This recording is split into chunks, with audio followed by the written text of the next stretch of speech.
Welcome back to Tuesdays with Tim, the podcast that touches on all things related to brain injuries among children and those who've been impacted by my son Luke.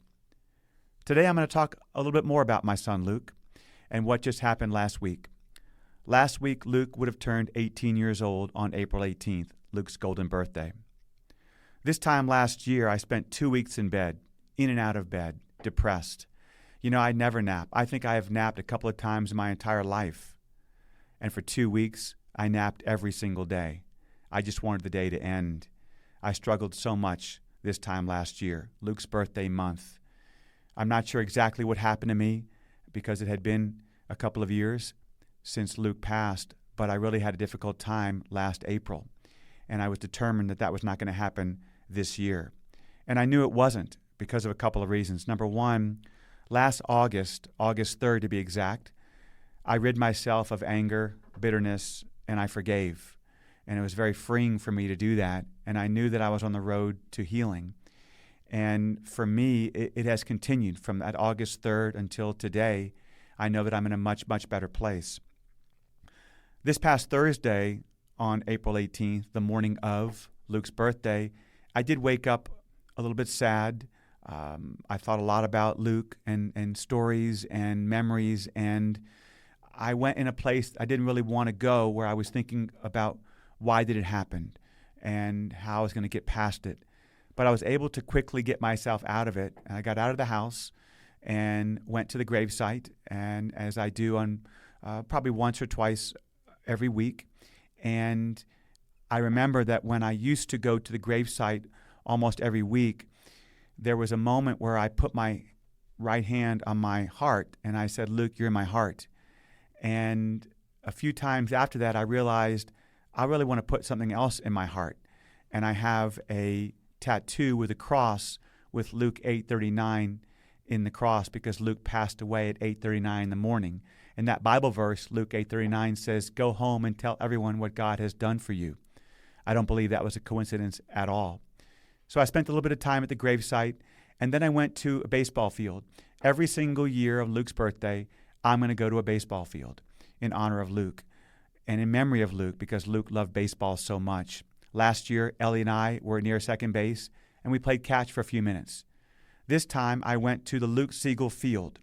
This field is the most incredible little baseball field that you've ever seen. It is a mini Field of Dreams.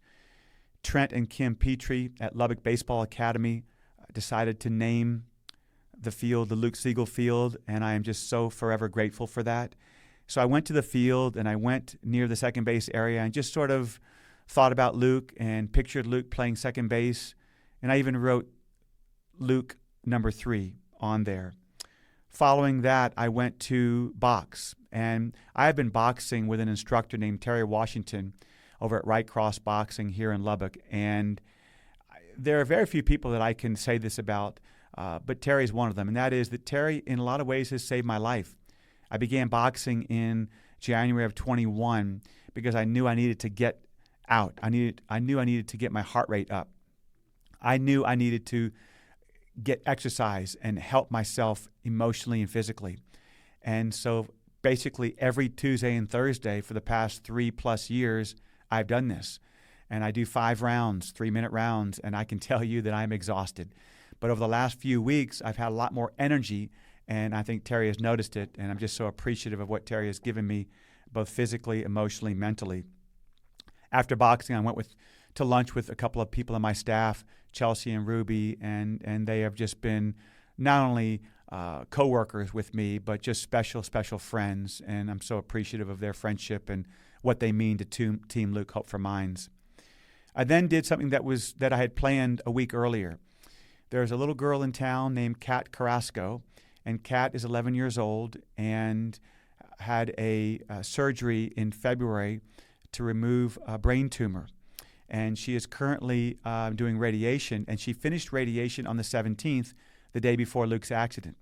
And she loves Bahama Bucks, which is shaved ice, and Luke loved Bahama Bucks.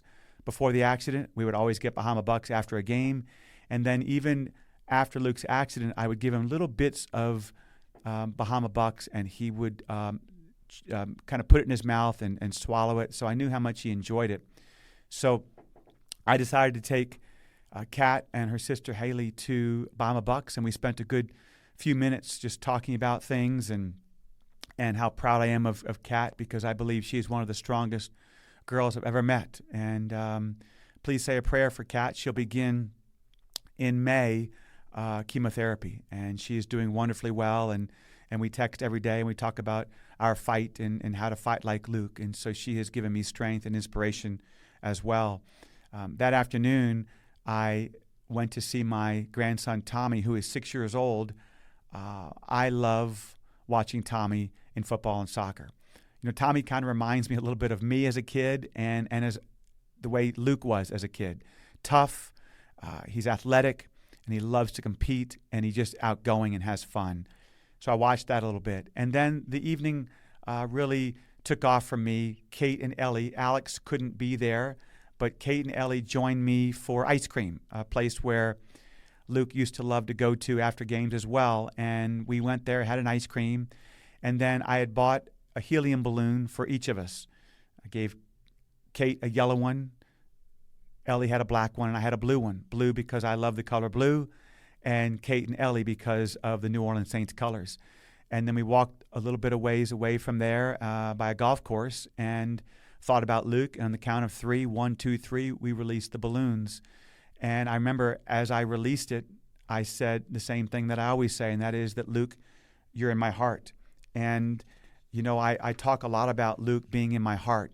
I also talk a lot about how Luke was always going to speak. I was convinced that Luke was going to speak. So many times in his last year, I would ask Luke, move your tongue if, and he would move his tongue quickly, faster than the year before, faster than the month before. I would also ask Luke, can I hear your voice? And sometimes he would open his mouth and nothing would come out. But most of the time, he would make a sound. I would say, Luke, I love you. And I would hear, the same amount of time that he was saying to me, I love you. And so I was always convinced that he was going to speak. But also because of that, that was one thing. But the other was that I only dreamt while Luke had his accident during those 6 years. And each time, Luke was speaking in the kitchen. So I was convinced that Luke was going to speak. Well, when he got COVID and passed away on August 19th, 2021, he was not able to speak anymore. But he is still speaking today and every day. He's speaking through me. And he's speaking through so many people all over the country that reached out to us, to our family, to Jenny, to Kate, to Ellie, to Alex, talking about Luke. Just yesterday, just last week, when I was shopping, a couple of people came up to me and said, I know it's Luke's birthday. Some people that I had never met before. And I was at a restaurant, and someone said the same thing. I'm thinking about your son today. He has made such a tremendous impact, not only in Lubbock, not only in Texas, but all over the country. And it really warms my heart to know that Team Luke Hope for Minds is because of my son Luke. Team Luke Hope for Minds supports children after brain injury because of Luke's accident. And I'll never lose sight of that. That is for sure. I've written 2 books. It's in God's Hands, came out in 2019. And that was basically a book about being a caregiver. The therapies that we did, the driving back and forth to Fort Worth, the therapies that we did every day, the evenings that I spent with Luke, therapies, the nutrition, the medicines, turning Luke, a lot about that. And then my second book came out in December of 2022 called Fight Like Luke, Transforming Grief into Love, Strength, and Faith. And that book is about a year in the life of a father who lost his son. But it was much more than that. It was also hopefully inspirational and motivating to some, because so many of us go through grief, whether it's a loss of a child, a spouse, a relationship, a job, a friend. And so that book, I think, resonates with a lot of people. If I ever do write a third book, and I'm leaning towards doing that, this next book would come out maybe in a year or 2, and the book would center on my healing. Because I think this book actually could impact more than maybe the first 2 books combined. Because it's one thing to go through trials and tribulations, tragedies, just awful moments, depression. but it's another to learn how to heal from it.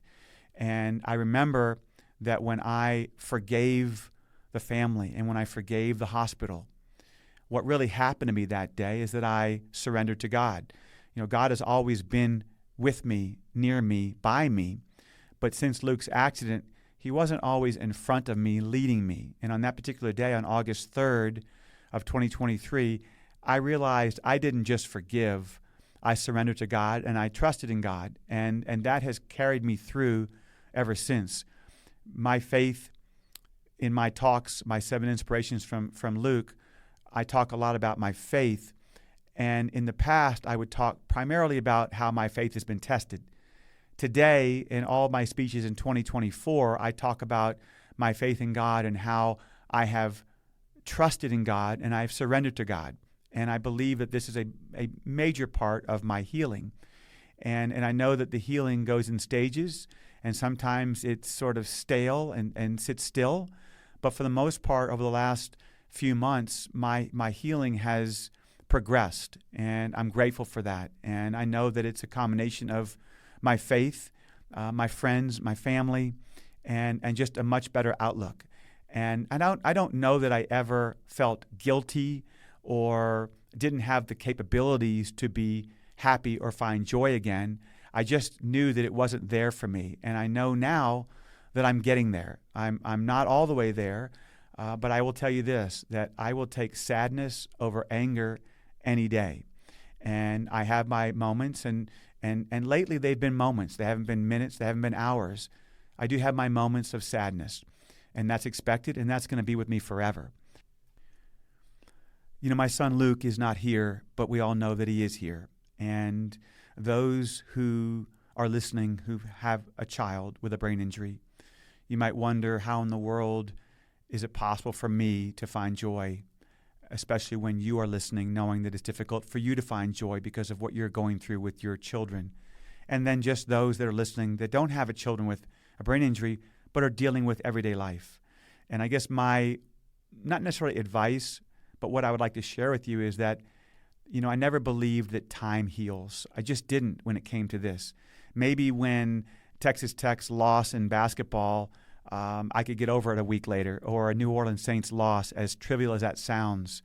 That's how I was when it came to sports.